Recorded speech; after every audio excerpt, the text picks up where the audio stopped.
more and more about imaging, you get higher resolution images from a rat as well, due to the larger size of the brain. So some of the work that we've done has gotten caught the attention of the science media. So here you see an article from Nature talking about now some of the new tools that have been generated, in particular here rat models for autism research, and I'll talk about those models in a little bit. Another article again from Nature that talks about how the rat brain shares all these fundamental principles with human brains. Rat's an old model made new. Here's an article called The Renaissance Rat. And this is talking about how, again, the resurgence of the rat as a model now that these genomic tools are available. And here they're talking about behavioral studies in the rat and some of those advantages. And then lastly, one more, again, from Nature that talks about the social behavior of a rat and how that is more complex and richer than that of a mouse. So just a series of a number of articles. Sorry, Yes. what's the generation time for a rat? The generation time? So you mean like the gestation time or the time of mate? Time, yeah. So the technology that we use actually, because we don't do embryonic stem cell work, we can create a knockout animal as little as about 6 months. So it's very, very quick. So just a few other quotes about so choosing a better animal, taking this to the next level, applying this animal model to your research, may result in results that are more translational. I know that's the topic for today. So just a few quotes around that. From Nature, the main virtue of the latest transgenic rat models may be to bridge the gap between basic research and drug development. From Rob Ring over at Autism Speaks, if researchers can identify pathways in rat models rather than mice, drug companies may be more willing to put up the money needed to test drugs in humans and bring them to market. And Joe Buxbaum from Mount Sinai, when they test a drug in the rat, they feel like they're getting a much better sense of what it's going to do in patients, and people like me are really translationally oriented. I want to short circuit 2 years of wasted time. So increased translational value of the rat, the ability to do all these tests that were originally developed in the rat, which had to be later adapted to the mouse, and now can be used in rats with these genomic modifications. So with that in mind, over at Sage, we've been developing a catalog of knockout rat models.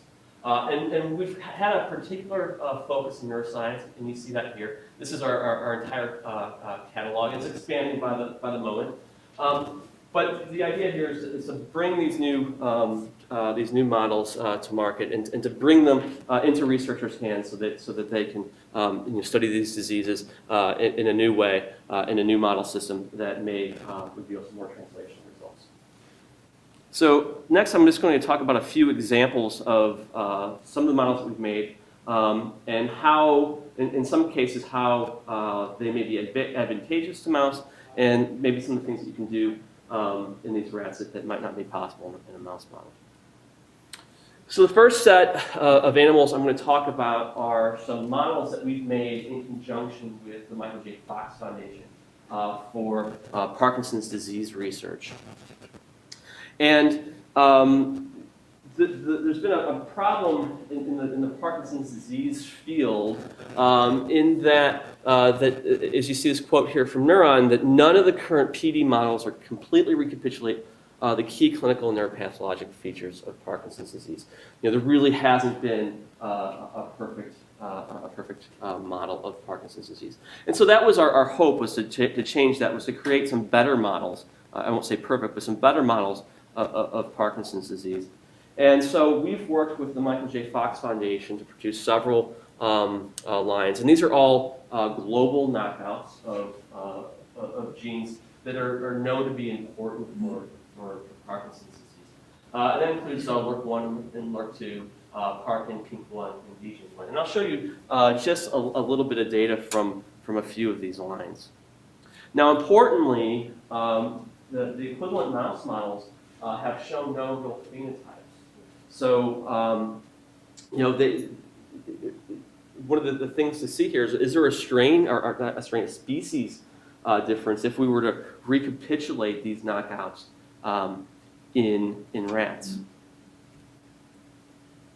So one of the things that became apparent pretty quickly was that there are some definite hyaline deficits occurring in our pink-1 knockout rats. And so I'm actually really glad that I get to follow Danny from Psychogenics, because she's told you now all about the NeuroCube assay, and this is actually a pink-1 knockout rat in the NeuroCube.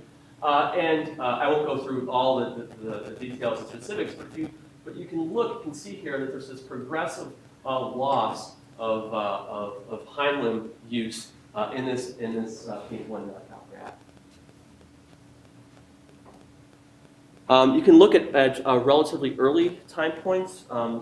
This is just at 7 weeks of age. This is again work conducted by Psychogenics on our pink-1 animals, and what you see here is an increase in hind limb fatigue, in a hind limb fatigue assay.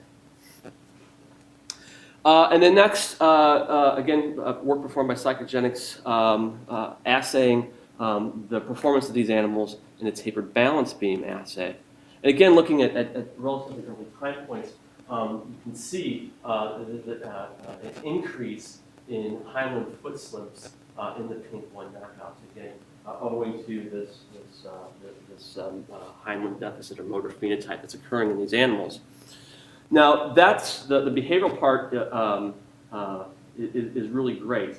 The real hallmark, though, for Parkinson's disease, right, is the presence of a neurodegeneration in those key dopaminergic cells. And so the Fox Foundation have looked at this, and in two of our lines, the pink-1 and the DJ-1, which I haven't really discussed, there actually is a reduction at 8 months of age when you're looking at Th positive neurons, a reduction of Th positive neurons in the substantia nigra. So suggesting, so what we have here is a 50% loss of dopaminergic neurons. And now we've got a neuroanatomical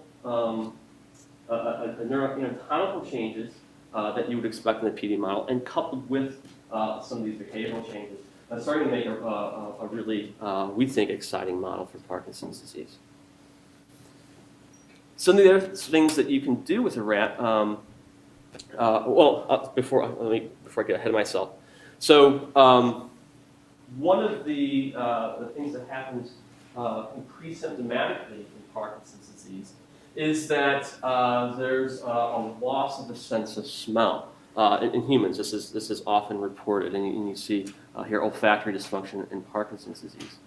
So we actually done some work with ECAM imaging and Mark and Craig Ferris to look at this, and I won't go into this into great detail, but if you administer an almond odor to the pink ones, this is here we're looking at bull signal and functional MRI in awake animals.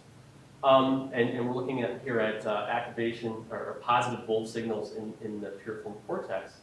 While in a control animal, you get positive bull signals, you see a lack of response in the pink-1 knockout, perhaps suggestive of an anosmia in these pink-1 knockout rats, potentially mirroring the human olfactory deficits in Parkinson's disease as well. One of the, there's been more and more attention now to some of the cognitive effects that haven't been appreciated as much in Parkinson's disease recently. And one of the things that occurs is an anhedonia, or a lack of reward or responsiveness, or those good feelings that we all get, right? And this is something, a decreased displeasure in day-to-day activities, and this is something that occurs in Parkinson's disease. So the almond odor that we discussed earlier is a sense that Mark and Craig have done a lot of work to demonstrate that that's a scent that rats like, that they derive pleasure from. And if we look at some limbic areas, what you'll notice here is that the pink one knockouts are not eliciting this positive response to the almond odor, perhaps suggestive of an anhedonia phenotype in these animals. So the next piece I'd like to talk about is the creation of some models that we've done in conjunction with Autism Speaks. And you'll hear more about the types of things that Autism Speaks is doing later on from Dan Smith, who will be talking with us. But I'd like to just briefly introduce some of the things that we've been doing on the animal model side, and in particular rats. So we've created several rat knockouts.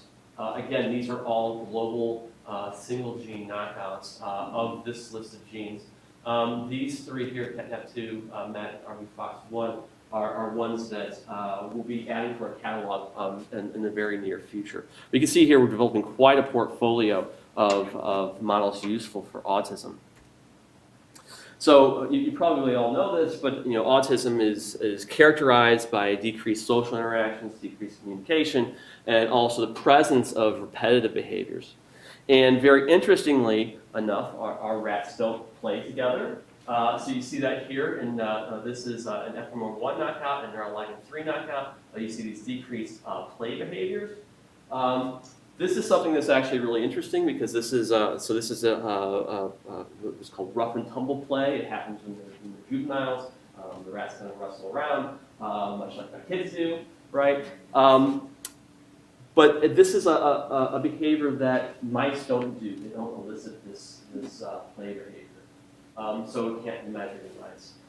So at least I think this is a really translational endpoint for autism to see these lack of play behaviors. And then there's also here a presence of a repetitive behavior manifested in the Neuroscience 3 knockouts as perceptive chewing behavior. And you see that here actually on their water bottles. This is the hard plastic water bottle. You can see that these animals actually gnawed on this bottle, in this case, a whole bottle. So this is from the Neuroscience 3. And we all also here on is the FMR1 knockouts. We also have a little bit of data from the MECP2 line that we've made. Again, reduction in contact and play behaviors, a trend for a reduction in ultrasonic vocalization, and then the presence of excessive grooming. So perceptive behavior may be manifesting here a little bit differently with excessive grooming in this line. And then also disrupted sensorimotor gating here. So ECAM, Mark and Craig again have done some more work with us on the FMR1 knockout line that we have, and again I won't go into too much detail here, but just to show that if we're looking again at administering almond odor, and you can see the change in response in Fragile X animals, or these are FMR1 knockouts, as opposed to control animals. Again, this is suggestive of an anhedonia type response. And if you look instead at ferret odor, so ferrets are natural predators for rats, so you see here there's actually no differences. So this is perhaps suggestive that the FMR1 knockout rats are perfectly fine to smell and be able to process negative or fearful signals, but have difficulty when it comes to signals that would normally be rewarding for them. Okay, so I'm almost out of time here, I think, but I'll briefly step through one last model that we've made, and this is for the study of schizophrenia. I really like to show this. If you haven't seen it, this is something that's kind of you'll see in most kind of psychology 101 textbooks here. But these are drawings of cats, paintings of cats from artist Louis Wayne over a period in which he developed schizophrenia.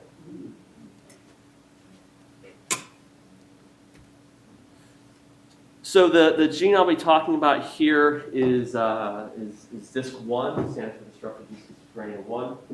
Gained a lot of attention when a translocation in DISC1 was found in a Scottish family, and that translocation was heavily correlated with major schizoaffective disorders, and you see that here in the family tree, and that got a lot of attention in further research. Here we show what the actual translocation looks like. It's a translocation of this portion here. It's in the middle of the DISC1 gene between chromosomes 1 and 11 in the human. We've made just a knockout of the gene. We haven't made a translocation, just a straight knockout. If you look at open field activity, you can see here that there's no differences between our knockout and wild type. However, if you look at time spent in the center of the cage, you see that there's a reduction in the knockout rats, suggestive perhaps of an angiogenic phenotype. But more importantly, really the endpoint we were looking for when we wanted to do this was pre-pulse inhibition, which is a really translational assay for schizophrenia. Human schizophrenic patients show pre-pulse inhibition. Turns out rats are really good models for pre-pulse inhibition. You see that here, looking at comparison between humans and rats in pre-pulse inhibition assays. And then there are also pre-pulse inhibition in rats is predictive for activity and validity of antipsychotic drugs, and you see that correlation here, data from PPI data from rats. Okay, so I've built this up, and hopefully we'll see some differences. The last piece I wanted to mention is that pre-pulse inhibition in mouse seems to be more of a mixed bag. So, for example, apomorphine shows no PPI effect in the standard C57 Black 6 strain, but shows some impairments in other strains. So it's something that's not quite so straightforward to study in a mouse. Okay, so in fact, if we look at pre-pulse inhibition in the DISC1 knockout rat, you do see impairments in pre-pulse inhibition, which is, again, an exciting phenotype. So I think I'll go ahead and conclude there. So I had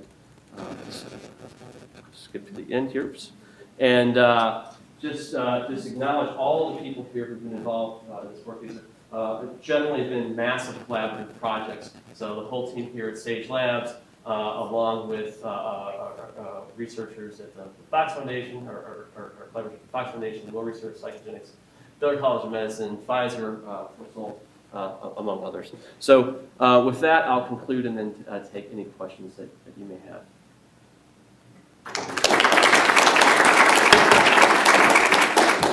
Excellent. Questions? So you make an interesting point that the knockout in the mouse versus the knockout in the rat is very different consequences. Is there much understanding about why that is? That intermediate step that Danny talked about with all the molecular machinery. Do you understand why that's leading to a behavioral effect in rats, not in mouse? At all? Yeah, it hasn't been something that I'm aware of. I think just the simplest answer is just to say that a mouse is not a rat and a rat is not a mouse. We see all sorts of strain variability, and Rich Taylor published on that in different behavioral endpoints. And here we're looking across the same species. So I don't have a good. And then just one other thing, the other translational side, so the bold effects that you see in the rat and the cortex, do analogous changes get observed in humans? Do you have to hit something to get the image on the screen? Do you know? I think the field of mouse behavior is also in so many different species of mice. They have the background question. Something similar does apply to the rat, although we don't have so many experiments. You showed the PPI phenotype. Different rat strains will also show the PPI baseline profiles. Question 1, what background strain did you use? Question 2, did you try to reproduce your phenotype in whatever assay across rats with different backgrounds? Right, so that's a really good question and a really good point. So the background strain of that rat was Bengali. We have not recapitulated the same mutation across multiple backgrounds. We just don't have the resources to do that. Do you have another? Is there two firewires? Cross species. Are you trying to knock in a human target to get that translation? So what I've showed you today were the models that we basically pre-designed, pre-made, and put in our catalog and made available. We have an entire custom side of our business. Actually, it's the main component of our business. In that case, we do knock-ins all the time in both mouse and rat. And we even have done some work in rats as well. So we've done a lot of some more complicated What? mouse models that you're used to. We It's also got a can pair of few. also make I've some never of those seen things. it. Yeah, you get to see it. All right, any more questions? Kevin, thanks, appreciate it. So our last speaker who stands between us and lunch is Mark Needleman. Mark, he got up here and introduced and thanked a lot of people, but actually a lot of the effort around this meeting goes to Mark. I mean, I think he's been a tireless champion of putting this together. I think we've been talking about it 6 months or longer. And I think he's done a great job of organizing this, and maybe we'll just take this chance to thank you, Mark, for all you've done for this.